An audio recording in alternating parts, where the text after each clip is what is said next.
Le point marché, Nadine Trémolière est avec nous comme tous les mois. Nadine, si vous le voulez bien, on va commencer par le marché des taux d'intérêt et on va tout de suite regarder le tableau. Il y a de cela un instant, avec Florent Vabon, on parlait des taux courts et de ses anticipations de baisse des taux.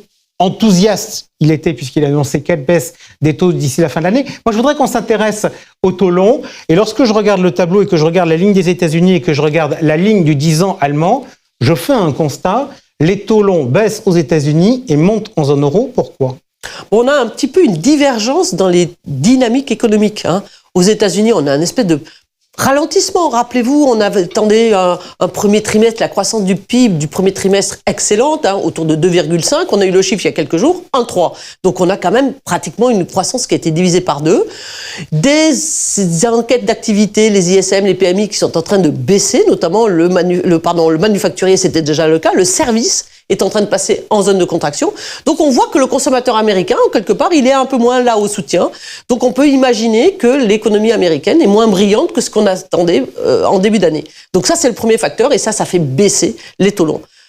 En Europe, on a presque le phénomène inverse, c'est-à-dire qu'on a une activité qui est un petit peu meilleure. Alors encore une fois, on aurait 1,3 en zone euro, on serait très content. Mais disons qu'on sort d'une période relativement, presque on va dire, à taux de croissance zéro. On attend un petit peu plus de croissance. Et donc ça entraîne légèrement une tension sur les taux d'intérêt. Je voudrais vous entendre sur une donnée qui n'est pas dans notre tableau mensuel, c'est le taux français. Standard & Poor's a donc pris la décision de sanctionner la France et son sauveur, Bruno Le Maire, le ministre de l'économie et des finances. Est-ce que ça va se voir dans les spreads et dans le taux français dans les semaines à venir? Pour l'instant, ça s'est pas vu. On attendait peut-être un peu de tension. Historiquement, on a ce spread-là qui est autour de 50 BP, donc 0,5% au-dessus de l'Allemagne. Pour l'instant, c'est à peu près stable. Donc, est-ce qu'on pourrait imaginer dans le futur? Moi, j'y crois pas trop. Je pense que la dette française a quand même toujours une bonne notation. Premièrement, on est toujours double A-, ce qui est quand même une bonne notation. D'accord. On a déjà fait de toute manière un pas dans la dégradation, puisqu'il y a de cela quelques mois, on était à 20 points de base. On est aujourd'hui à 50, ça veut dire que ça a plus que doublé. On est plutôt, 20 BP, c'est quand même relativement rapide, parce qu'on est historiquement, depuis 20 ans, on est pratiquement sur les 40-50 BP. Donc, c'est pas forcément très fort. Mais ça n'empêche que, effectivement, on a le bénéfice d'avoir une dette abondante, c'est le cas de le dire. On a une dette... Donc liquide. Voilà, très liquide. Très bien administré par l'État français. Donc, je pense que les investisseurs sont toujours appétents pour cette dette-là. Je suis pas très inquiète. Ok, on passe tout de suite sur le tableau des actions. Et lorsque l'on regarde la colonne du mois de mai, on ne voit que du vert. C'est la fête au village pour les actions ? C'est la fête au village. Disons que les conditions macroéconomiques sont plutôt favorables au marché actions. On a eu, rappelez-vous, toujours les marchés ont été portés par ces bonnes publications d'entreprises. Les dernières se sont finies pratiquement dès fin mai. Et ça a relativement alimenté le rallye qu'on a eu au mois de mai. Donc oui, on a eu, ça, je pense que c'est une raison à la fois macro, mais une raison micro qui a été relativement forte. Lorsque je regarde maintenant la dernière colonne, c'est-à-dire la performance depuis le début de l'année, je voudrais m'arrêter sur une colonne, c'est le MSCI Europe Small Cap, qui pour la première fois passe devant le MSCI Europe, avec un mouvement qui s'est enclenché, une différence assez importante sur les 15 derniers jours du mois de mai. Est-ce que les small caps sont en train de sortir de leur purgatoire dans lequel elles sont depuis des mois, voire des années ? Je ne sais pas si c'est le purgatoire, mais disons que il y a l'ambition d'avoir cette baisse des taux qu'on attend tous dans quelques jours devrait permettre aux small cap de rebondir, puisqu'encore une fois, des coûts de financement qui vont être moindres pour les petites entreprises, pour les entreprises de façon générale, vont aider les petites entreprises qui, elles, ont énormément souffert de cette augmentation des taux de refinancement. Donc effectivement, cet élément qu'on attend et qu'a priori on devrait avoir dans quelques jours, bénéficie aux small cap et c'est pour ça qu'on a eu cette rotation entre les larges qui avaient extrêmement bien marché, qui bénéficiaient, elles, de généralement trésorerie positive. C'est toujours un petit peu cette même thématique qui a énormément favorisé les grandes capitalisations. Si les taux monétaires commencent à baisser, de facto, le marché, les investisseurs se remettent sur un petit peu ces small cap. Ok, je voudrais... on est revenu dans notre calendrier normal. Le mois dernier, on n'y était pas tout à fait, puisqu'il y avait les ponts du mois de mai, et on avait donc fait notre émission tardivement. Et le mois dernier, j'avais souhaité qu'on regarde non pas seulement le tableau traditionnel, mais qu'on regarde le tableau avec des chiffres aussi au 10 mai.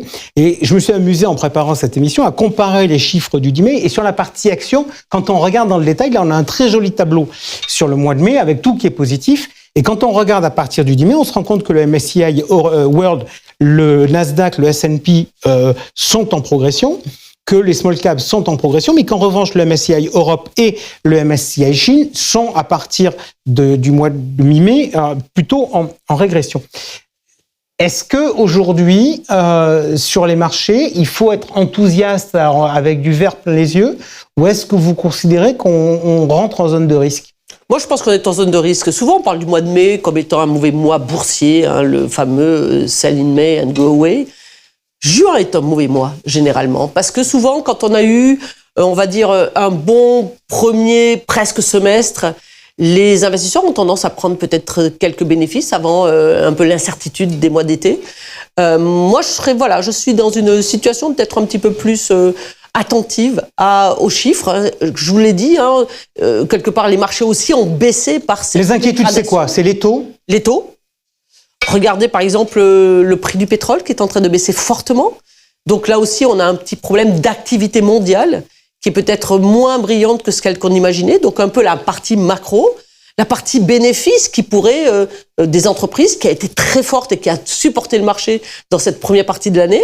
Si ça commence à être moins brillant sur la partie activité économique, vous allez avoir peut-être ces résultats d'entreprise qui vont être moins bons. Donc voilà, certains éléments qui me laissent penser que peut-être on a un peu moins.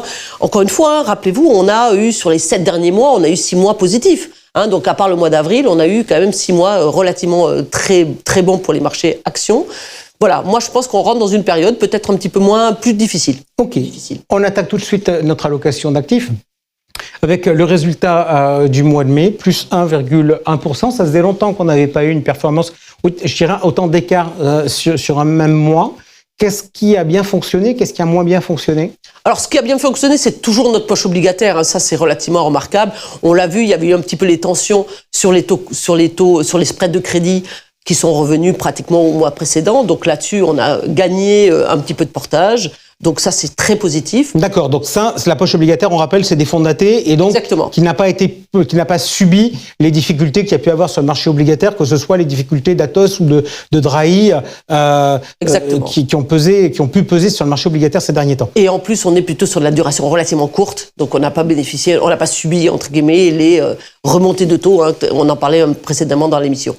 Donc ça, c'est le premier facteur positif. Le second facteur positif, c'est le marché action. Globalement, ils sont en hausse. Et vous le disiez très justement, on a une petite position sur des small caps qui a extrêmement bien marché parce que je pense que le fonds fait plus de 5,5. Agenor, et chez qui Agenor fait plus de 5,5 sur le mois passé. Un peu plus difficile sur la techno, qui est à peu près autour de 0. Et puis le détracteur sur le mois de mai, c'est les marchés émergents qui avaient relativement bien rebondi au mois d'avril et qui ont repris un petit peu, on va dire, un peu de bénéfices, de prise de bénéfices sur ce fonds-là. On bouge ou on bouge pas? Non, on bouge pas, non. On bouge pas parce qu'encore une fois, ça paraît peut-être un peu bateau de dire ça, mais disons qu'on a différents drivers qui nous permettent de capter peut-être ce rebond des small caps, même si au niveau des large caps, ce sera un petit peu plus difficile. On a une poche action qui est quand même relativement limitée, 20%, dans un profil équilibré. On le voit très bien dans les mouvements réguliers. On n'a pas un énorme risque, donc on peut supporter d'avoir un mois un peu plus difficile. Merci beaucoup Nadine. Tout de suite, le journal décalé de Georges Delataille.